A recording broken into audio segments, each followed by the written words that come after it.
पिछले महीने सड़क हादसे में हलाक 21 बरस की तानिया कड़क की याद में आज नेकलेस रोड पीपल्स प्लाजा पर एक कैंडल लाइट मार्च निकाला गया। इस मौके पर शहर के कई अहम शख्सियात मौजूद थे। इस दौरान वहां मौजूद सभी अफराद ने एक प्लेज भी लिया, जिसमें रोड सेफ्टी और रैश ड्राइविंग के को लेकर अहद लिया गया। सभी ने यह अहद किया कि वो तमाम ट्रैफिक के रूल्स फॉलो करेंगे और रैश ड्राइविंग से इज्तनाब करेंगे।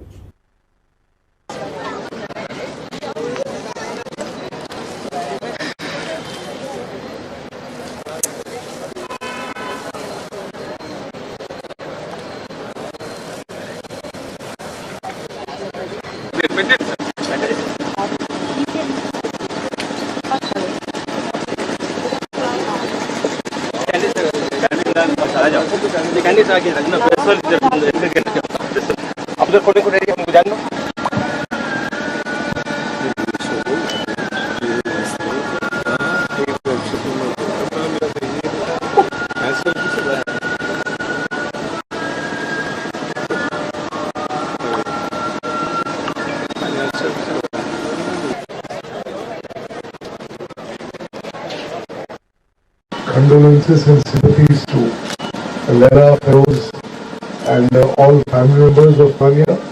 A young life has been snuffed out in what can only be called a senseless incident, a senseless accident. Even the same night when the accident took place, I also came to know, I'm very, very sad about it, that, in Hyderabad, almost in the city, a speeding incident can take away the life of a young life, full of promise and could have gone a long way. Very, very sad. Tanya, rest in peace. And I would like to compliment Feroz and Leila for